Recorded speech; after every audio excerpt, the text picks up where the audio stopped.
So with that, I'm going to thank Professor Schein for writing his books and also for joining us and asking him to come up here. Well, hello, everybody. Well, hello, Ed. We've had a few of these discussions over the past few years, but this is our first chance to do one live. So I thought you said everything that needs to be said about culture. Why a new addition to org culture and leadership? What more is out there? Well, how to put it? When I wrote the first edition of this book in 1985, it was motivated, I think, by seeing all sorts of things going on, particularly in my consulting. At the time, I was working with Digital Equipment Corporation, where I was trying to be an expert and learned that given their kind of, thank you, Rob, their kind of culture, what they really wanted was just process help. So what was going on in that culture that they didn't want me to tell them how to be better at something? They wanted some other kind of help. And at the same time, I was dealing with Ciba Geigy in Basel, Switzerland. They were the opposite. They wanted expert advice on how to do downsizing and whatnot. So what's going on in these different organizations? Is it the fact that one is a Swiss-German one and one is a North American startup? Or is it that one set is a group of engineers and the other is a group of chemical engineers? And I used to think that engineering was all the same, only to discover that chemical engineers and electrical engineers are very different kinds of people, and the companies they build reflect that. So gradually over the years, as I got more and more of this experience, I realized that there are what you might call DNA factors in the cultural genome. So I'm more and more interested in what's the DNA of culture. What are the things that when we try to change cultures turn out to be huge barriers? You know, we say, for example, we want a team-based organization, but if you suggest in a US company that maybe in that case you ought to change the reward system to be team-based, let's start rewarding groups, and in fact, let's make groups accountable, you get kind of a frozen look from your client and saying, are you insane? Now, what's behind that resistance? What's behind it is that at that point, we're not dealing with an organizational culture at all. We're dealing with the DNA of the US culture and the DNA of the managerial culture, which is heavily individual accountability based. So I began to realize that toward the end of the fourth edition that we've got to become more international and really look at the DNA that's embedded in country value systems and country assumptions about how things should be. So one of the major differences in this next edition is a great deal more emphasis on how organizations are nested in larger cultural units. A US organization is based in the US, and that may even vary in the different parts of the US. A German organization is based in Germany. And what's the role of these national cultures? So we can look at things like Hofstede or the Globe study or various international kinds of studies, only to discover that they deal with national cultures at such a general level that it's not very useful, the kinds of dimensions that Hofstede has. Instead, what I'm beginning to realize and tried to write more into the book. As culture changers, which is what most of us here are probably supposed to be with great difficulty, we have to learn how to deal with these national DNA factors in the very work that we do, which then flips over to the other thing that I've introduced in the book, namely that it's all about relationships. You can't produce changes if you don't have a relationship with your client. And lo and behold, you discover that every society discriminates around different kinds of relationships. At one level, we have a transactional relationship, professional distance, role-related, bureaucratic. But in those same societies, and think in the US, for example, we know the difference between a role-related, distant, bureaucratic relationship and a personal relationship, where instead of the person we're dealing with, whether it's the doctor with the patient, or the doctor with the nurse, or the salesman with the customer, whether you're going to make that personal or not. Are you going to treat the other individual as a total human being or just as a representative of a role? And I realize that this, I'm beginning to call this level 1 relationship is transactional. Level 2 relationship is personal. That in the context of international DNA type things, we also have to ask the question whether in any culture change kind of program, whether it's going to be necessary to deal with our clients, the people who want a change, at a transactional level 1 relationship or at a personal level 2 relationship. And I'm inclined to argue, based on what I've seen, that one of the reasons we don't get anywhere in our change efforts is because we're staying at that level 1 relationship. A client says, do this and this, and says, yes, sir, we will. Instead of saying, wait a minute, why do you want to make this particular change? What is it that's worrying you? Tell me a little bit more. Preferably, this would be the CEO. Unfortunately, we don't always get to the CEO, but if culture change is really to happen in any of these companies, if we're trying to become more innovative or whatever it is, employee engagement, whatever the client wants, I've discovered what helps me most is to say, get to level 2. Find out what's really going on. They may have done the surveys. They may have a ton of information. But as a change agent, I think Rob and I agree, you need a little more than just the numbers and the concepts. You need to figure out what is it that's really going on at the national DNA level and then at the occupational DNA level. If you're dealing with a hospital system, the DNA of the doctor culture is very different from the DNA of the nurse culture, and in turn very different from the DNA of the administrator culture.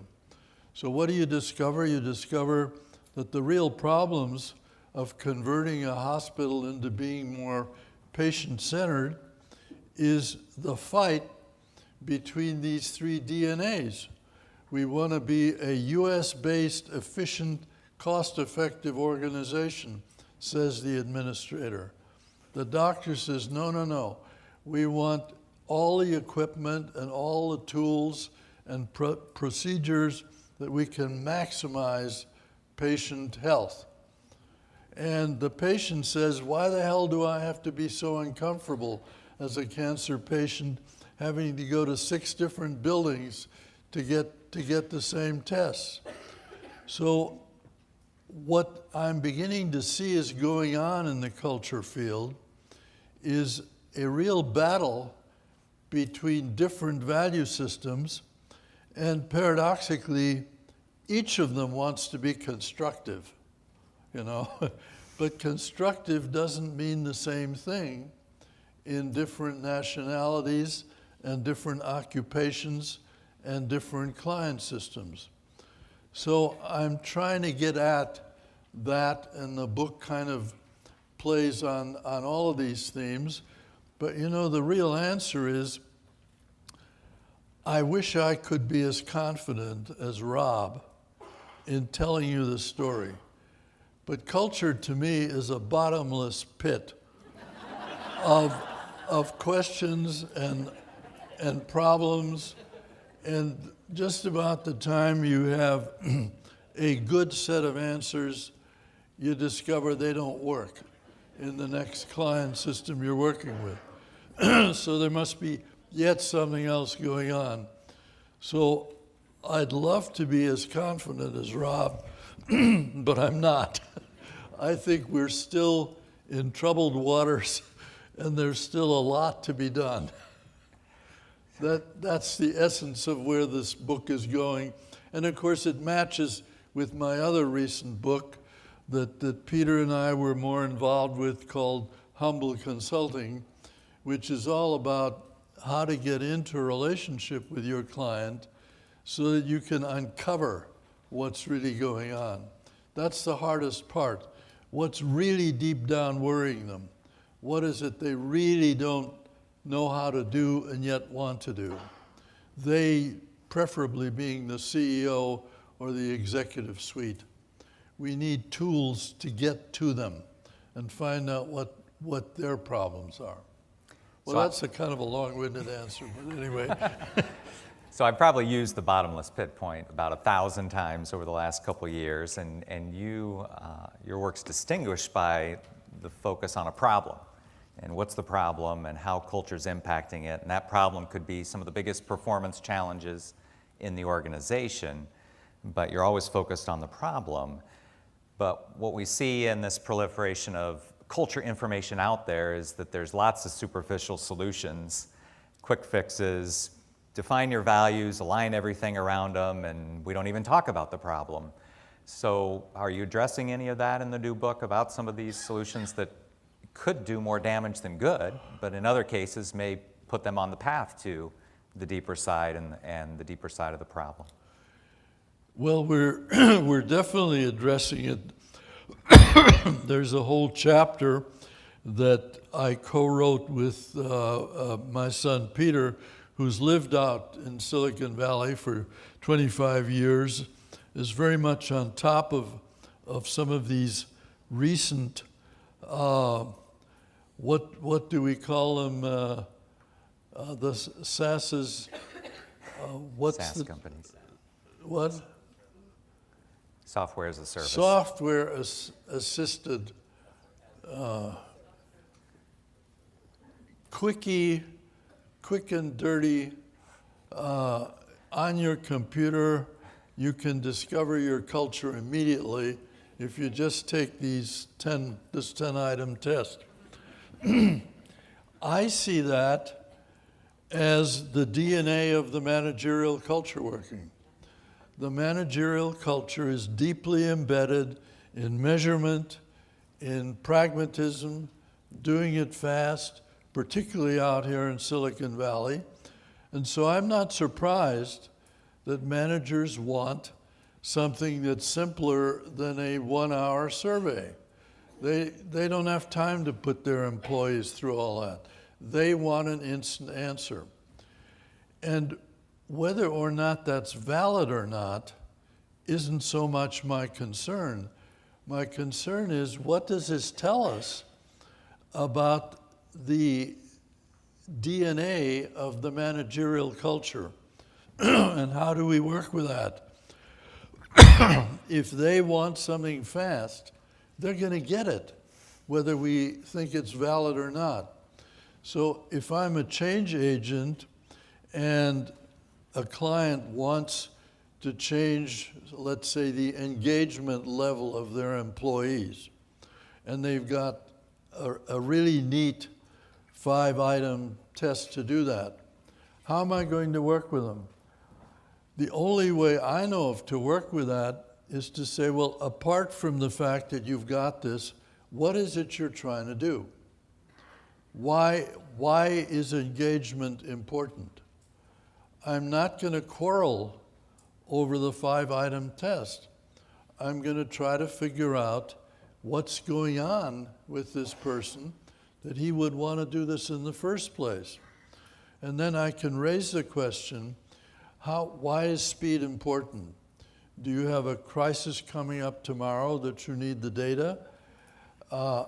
It's that level 2 business of creating a relationship with whatever their problem is claimed to be, to get at what's worrying them that would make them be tempted to do this kind of thing, or to avoid a more intensive, deep probe of the kind that human synergistics might provide.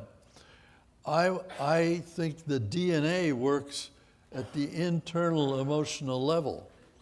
And if we don't get at that in our clients, then we're not going to be working culture. We're going to be working something much more superficial.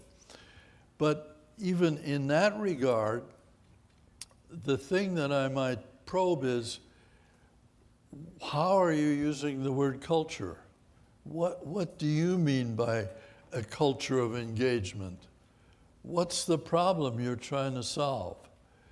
So I'm almost tempted when I get into a client situation or a coaching situation is to say, let's have this entire conversation without using the word culture.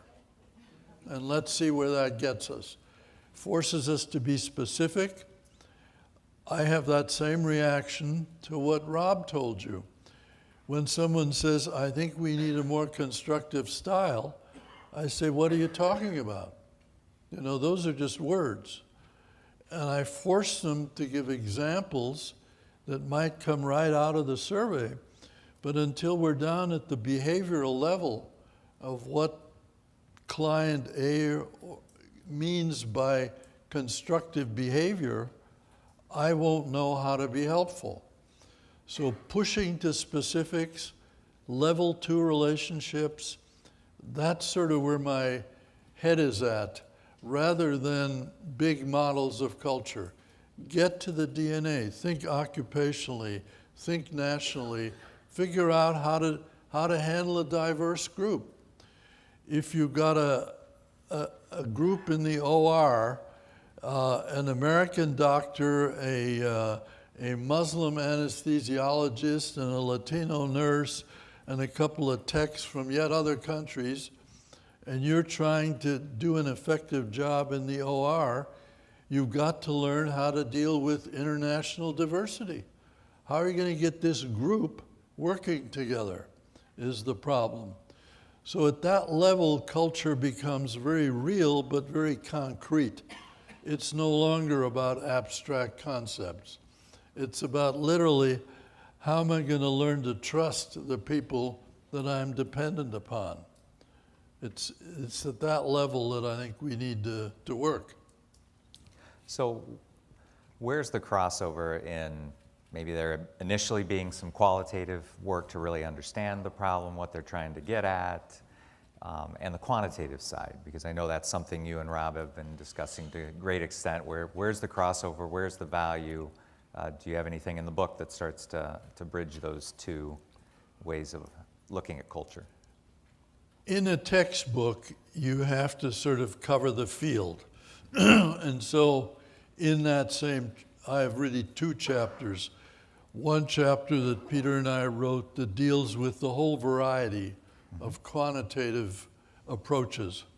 Because as Rob well knows, he's not the only game in town. There are people out there who claim they have a culture model that is just as valid or important or is a different typology and so on. So from an outsider's point of view looking at this, My sense is that the role of measurement is bell clear once you know what you're trying to measure. So if a client says vaguely, I want to understand my culture, I do not advise a quantitative tool, because there is no one quantitative tool that covers a word like culture. Culture is too vast a field. So the qualitative has to come up front as to what are you trying to do? You know, what problem are you trying to solve? And if you develop a level 2 relationship to the point where you understand what it is they're trying to do, then it's entirely appropriate to say they've got they really do have an engagement problem, and they've got 6 divisions, and they're worried about some divisions doing better than other divisions. It might be totally appropriate to find a measurement tool that would enable them to compare these divisions or compare subgroups within their organization so that they would begin to have some quantitative feel for what's going on. The advantage of the quantitative is you can deal with large numbers and compare them and look at trends over time. For that purpose, the qualitative isn't very helpful. But the qualitative then comes back in when they say, oh, I see.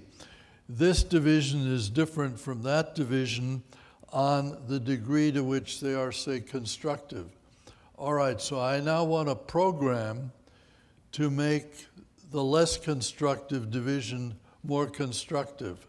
Now we have to go back to qualitative, because a program of actually intervening in the organization is not going to fly out of the numbers. The numbers will only tell you roughly where you have to work and the direction in which you have to go. But the steps of the intervention, what you're actually going to do day by day, is going to be a qualitative process, because that organization will have all kinds of unique aspects that the quantitative doesn't pick up, which you can only pick up in a face-to-face conversation with a group or with a different part of the client system. And that leads to a kind of an assertion about change that if you really are dealing with a cultural variable, like degree to which it's say, constructive, you really have to start with the CEO. You cannot change culture in the middle, because over and over again we've seen very effective changes in the middle or at the bottom. A new CEO comes in and says, what's all this? And changes everything overnight. That happens all the time. Therefore, if culture is really involved, the culture piece is owned by the CEO, whether he or she admits it or not. So those of you who are here in HR and OD and various kinds of ancillary roles, find a way to seduce your CEO into owning the culture piece. If he says to you, I want a new culture, go make it happen, fight back immediately and say, whoa, wrong conception here. We can't make it happen. You have to make it happen, and we may be able to help you. But don't try to do this on your own, because you're too vulnerable. It may work for a while, but the CEO and the executive suite and the board has all the power in the world to change things overnight and undo all the good work that you may have done. And I don't think HR particularly understands this well enough. They have developed the notion that they really do have the power to manipulate culture. I don't think that's realistic. I think that can be an illusion. And the CEO may say, I'm all for this, go do it. Don't believe him or her, because you haven't uncovered the DNA in that person and what they will and won't support as you go down the road. So I've forgotten the question that triggered this diatribe, but you can tell that I have some passion about some of the change stuff that's going on out there. And if it's trying to change culture and the CEO isn't involved, this is especially true in the nuclear plants around safety. There are lots of CEOs who come out of managerial DNA, who are lawyers and finance types. Those plants are in trouble because those CEOs don't understand the technology that they're working with, and that they personally have to own both the process safety problems and the human safety problems in that plant. They can't delegate that. They have to walk that talk. And if you're the OD person or the HR person in that plant, you better figure out how to educate that CEO to own that culture issue. So, any last questions? Well, we're about out of so I checked off a bunch You here. all know we have a very good monitoring system up here to keep us on track. So That's very helpful, by the way. One important, since you went to the CEO, one thing I love with your, how you talk about culture is it's built through shared learning and mutual experience. So if it starts with the CEO and building relationships, where's the shared part of this? And how's that need to look? Where does it go from the CEO? Well, I think it's, again, this issue of DNA. We can look at culture across the board. We can look at all kinds of behavior. We can look at reward systems and structure. But if you're a change agent, all those things are less important than figuring out where the big barriers are, the non-negotiable stuff, where no matter how valid it may be to be more constructive, you've got a CEO who lives in a world where that's a bunch of nonsense, and that just isn't going to fly for that CEO. That's what the change agent has to understand and know about. So I'm intrigued by the idea that if we're trying to produce change, don't get caught up in all the detail.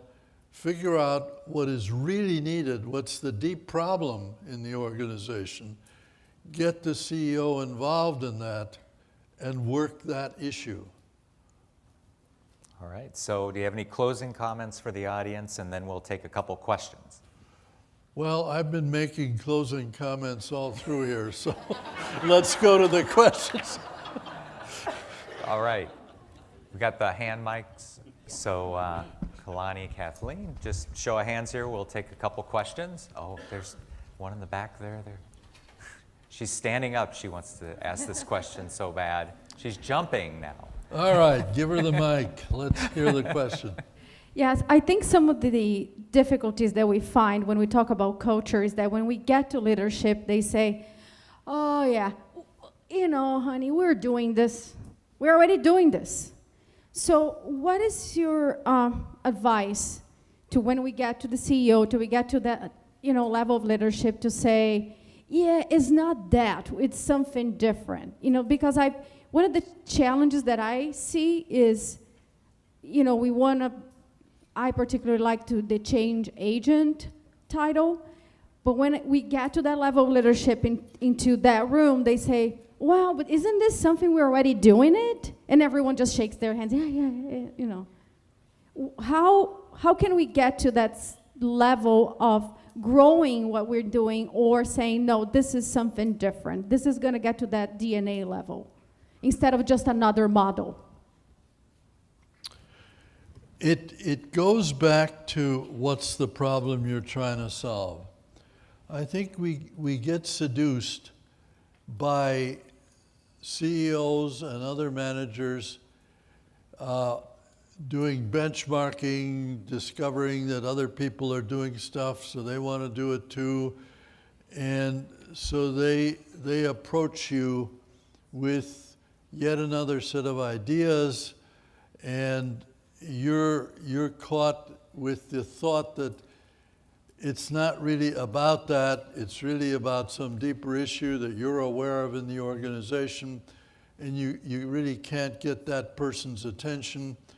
I use the word seduction deliberately, that particularly around the deeper cultural issues, what I have seen a lot of organization development internal people do is they'll use a book like my little book, Humble Inquiry, where they believe the CEO is all about tell, and never listens and never gives you an opportunity to sort of say, what's your view of whatever it is that they've started you thinking about. And this little book, they get interested in the word humble and say, what the hell is that all about? And so they open it up and they begin to read. So I can't give you any advice except to say you've got to somehow break through the level 1 distance between yourself and the CEO or the client, whoever's asking you to do something, and get to the point of being able to say face to face, what's worrying us? The idea of involving the client, the CEO, so that the change program, whatever it is, ends up being co-determined rather than either the CEO has to do it all alone or you have to do it.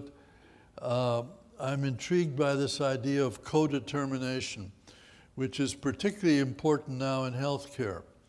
Patients and doctors have to co-determine health. It's not just the doctor's obligation. And to me, that's a perfect way to think about the issue of you and a CEO trying to reach some kind of mutually agreeable next step to take on whatever is going on. I'm not sure that really gets at your question, but that's the best I can do. Right, we'll take one more question. Kathleen?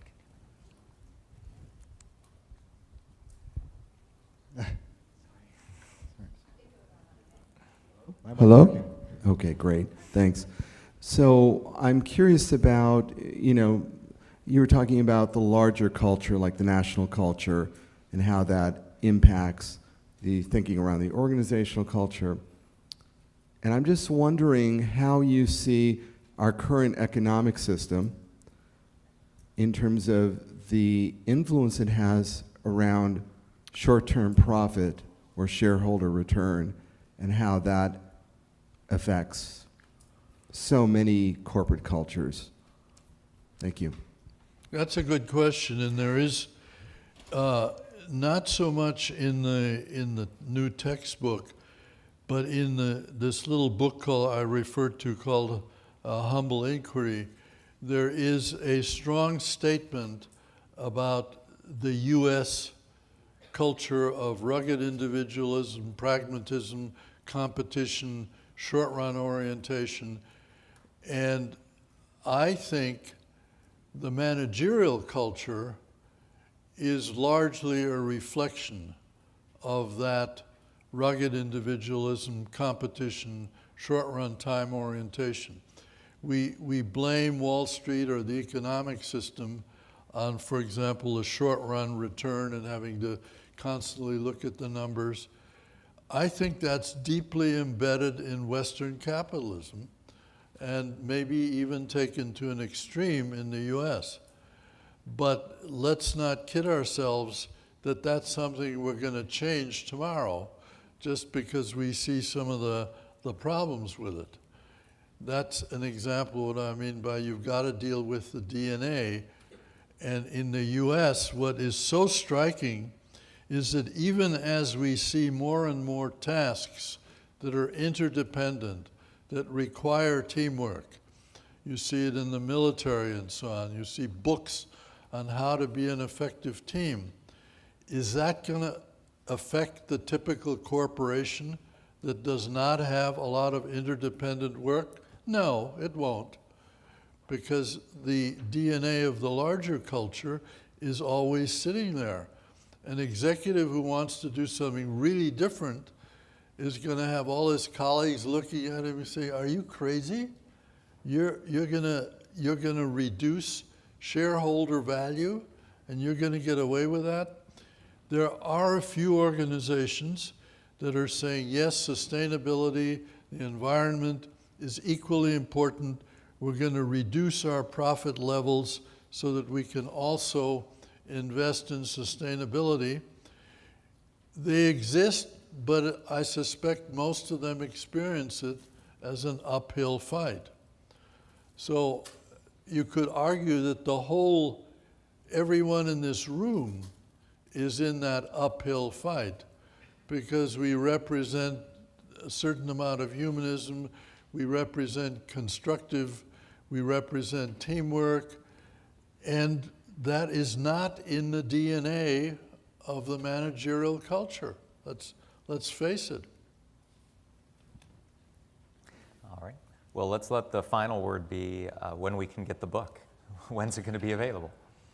Well, if you're anxious, start reading with the Humble Consulting book, Yeah. which is out there and has a lot of case histories that some of them deal with this international thing. The textbook is due out in either December or January. All right, Ed. Well, Thank you for your audience.